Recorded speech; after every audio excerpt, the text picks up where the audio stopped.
देखिए अगला क्वेश्चन है ये नेट दिसंबर 2015 का, ठीक है। क्वेश्चन कहता है let f be analytic function in C then f is constant, f constant है if the zero set of f contain the sequence, ठीक है, contains the sequence zero set of, अगर जीरो सेट का मतलब zeros का जो collection है इस सीक्वेंस को कंटेन करता है तो एफ कांस्टेंट होगा, ये कहना चाह रहा है, ठीक है।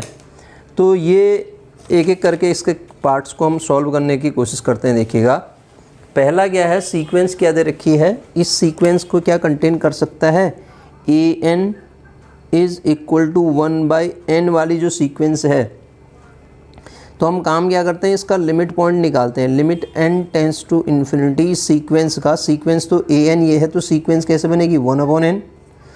लिमिट पॉइंट जो होगा कहाँ दे रखा है, ये पूरे सी में बोल रहा है ये, ठीक है, पूरे सी में एनालिटिक है तो ये बिलोंग्स टू सी, ठीक है।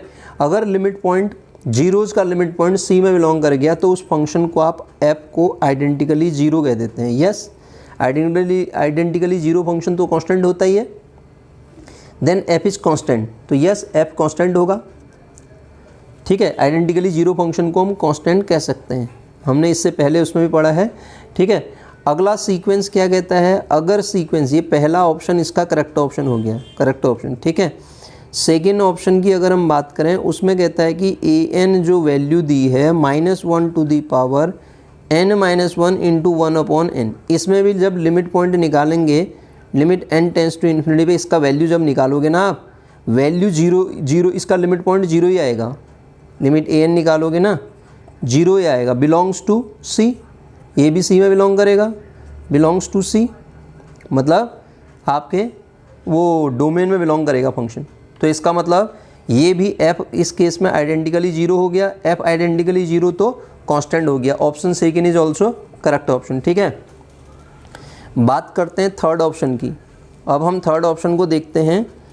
थर्ड ऑप्शन क्या कहता है, a n is equal to 1/2n, तो हमें फिर लिमिट निकालनी है, limit n tends to infinity, a n की जो वैल्यू आएगी जीरो आ जाएगी, again n tends to infinity पे, ये भी किस में बिलोंग कर गया आपका, again belongs to C, C में बिलोंग कर गया, तो इसका मतलब ये भी f आइडेंटिकली जीरो का मतलब कांस्टेंट फंक्शन हो सकता है, कांस्टेंट फंक्शन हो जाएगा, ठीक है।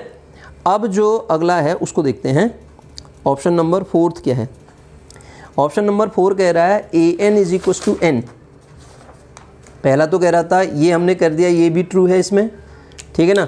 ए एन यदि सीक्वेंस का एनाटम ये है तो ये कांस्टेंट हो जाएगा, सीक्वेंस का एनाटम ये है, ये भी कांस्टेंट, ये भी कांस्टेंट। अगला देखो ए एन एन के बराबर होगा जब 4 divide a n equal to n if 4 does not divide n, n के बराबर हो जाएगा अगर 4 एन को डिवाइड नहीं करता, तो ये सीक्वेंस बना लेते हैं। जब हम सीक्वेंस बनाने की कोशिश करेंगे तो हमें सीक्वेंस कैसी मिलेगी, देखिए 1 मिलेगा, क्यों मिलेगा, सीक्वेंस में नंबर रखोगे ना आप, जब n के बराबर आ जाएगा 4 इसको डिवाइड नहीं करता है ना, 2 3 तक ऐसे ही मिलेगा, 4 डिवाइड करता है तो कितना हो जाएगा 1/4, जब 4 डिवाइड करेगा तब 1/n हो जाएगा, कह रहा है वो, जब नहीं करेगा तो तब आपके पास क्या होगा, कहता है n हो जाएगा। फिर अगेन 5 को डिवाइड नहीं करता है, 6 को नहीं करता है, 7 को नहीं करता है, 8 को करता है तो 1/8, अगेन 9 को नहीं करता है, 10 को नहीं करता है, 11 को नहीं करता है, 1/12,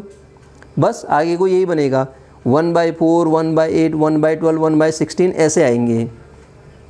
अब लिमिट पॉइंट जैसे ही आप निकालोगे इस सीक्वेंस ए एन का, ये सीक्वेंस बनी आपको, लिमिट पॉइंट जो ए एन का मिलेगा अगेन जीरो मिल जाएगा, क्योंकि 4 8 ये आएगा ना, इस टाइप के नंबर आ रहे हैं, तो अगेन बिलोंग कर गया इस सी में।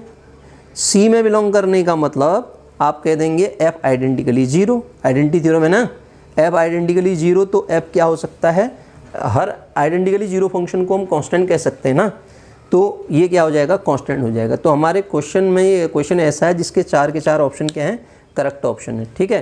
कह रहा था एफ एनालिटिक फंक्शन है सी में, then f is constant if, then f is constant if, f constant होगा if the zero set of f contain the sequence, अगर जीरो सेट इन सीक्वेंस को कंटेन करता है तो एफ कांस्टेंट हो जाएगा। तो 4 के 4 ऑप्शन इसके क्या हैं, करेक्ट हैं, ऐसे ये क्वेश्चन बनेगा। ठीक है, थैंक यू।